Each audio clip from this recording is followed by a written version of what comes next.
All right, so we're talking about something called SOHCAHTOA today. And I'm going to tell you what SOHCAHTOA is in just a second. But we talked about labeling these opposite, adjacent, and hypotenuse sides of a triangle before.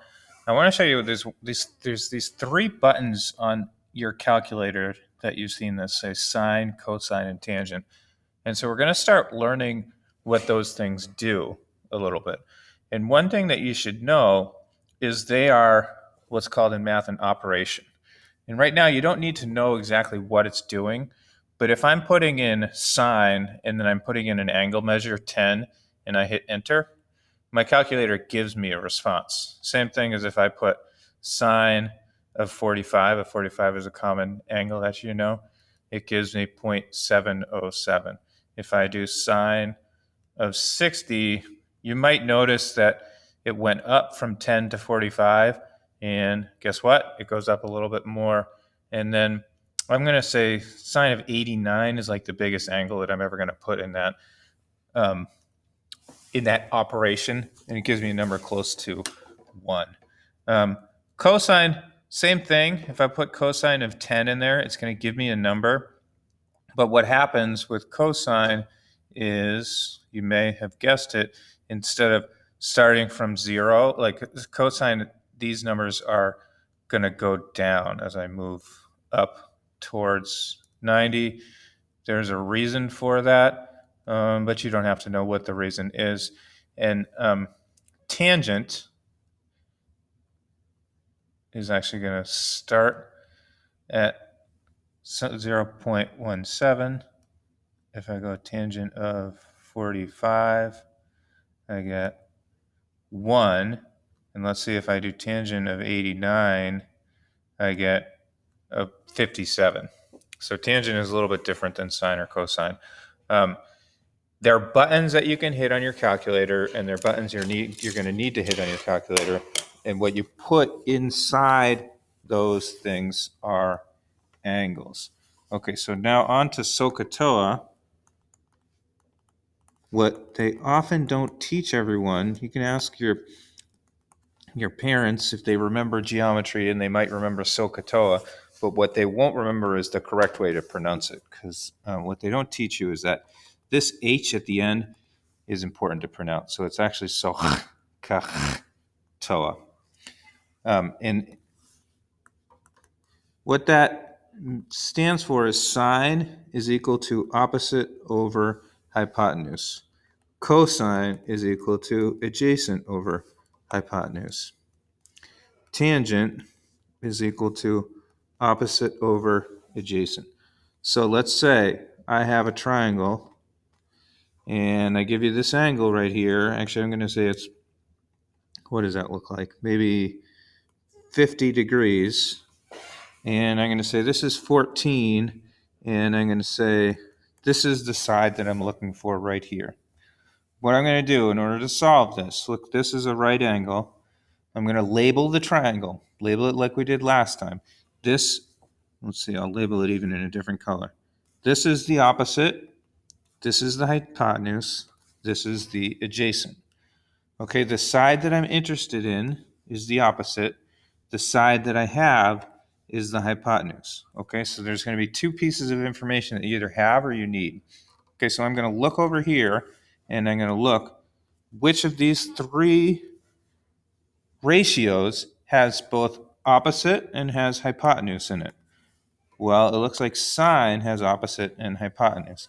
So I'm going to set up an equation, and my equation is going to be sine of 50 is equal to x over 14, which means if I multiply both sides by 14, I get x is equal to 14 sine of 50, and I can do that on my calculator. 14 sine 50 equals 10.72. Okay? These take practice. They take multiple repetitions. They're like fielding ground balls and baseballs. You just have to do a lot of them, and sometimes you'll make mistakes, but the more you do, the better you'll get at them. So let's try another one.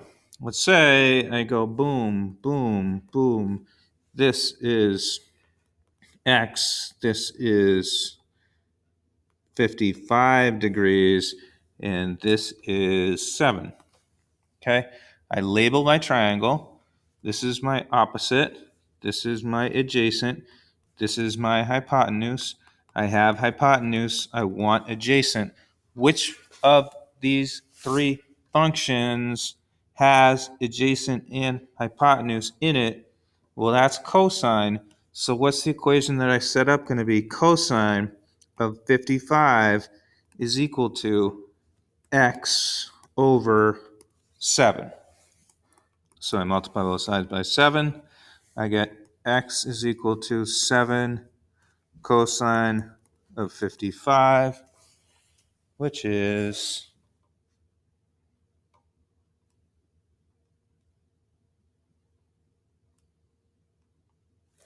4, something like 4. Okay. Now let's see. You may.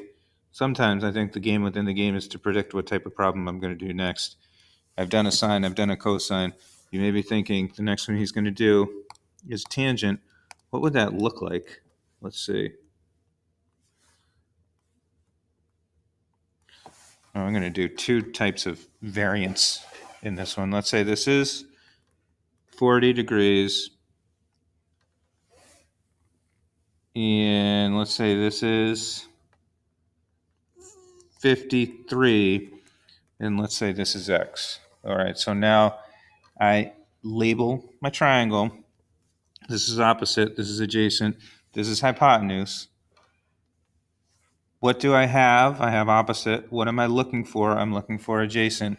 Which of these three? Well, I already said I'm going to use tangent. I used tangent. I said there's going to be another type of variation. What's the other type of variation? When I set this equation up, I get tangent of 40 is equal to 53 over x. Okay, so this is the other thing that can happen that is a little bit more tricky, is what happens if the x is in the denominator. Well, let me just show you how the algebra works. If I get this, the way I would do it is multiply both sides by x, and then I get x times tangent of 40 is equal to 53, and then I would divide by tangent of 40.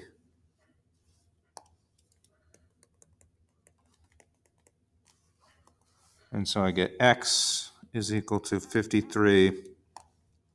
And it's not that big of a difference from before.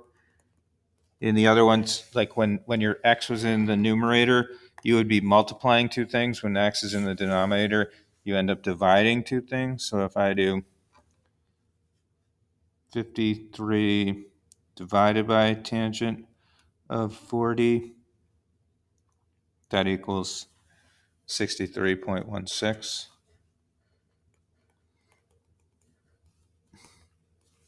And that would be my answer. So those are the types of problems you're going to get for these. I would expect that you're going to have to do some and fumble with them a little bit before it makes total sense. But this is important stuff.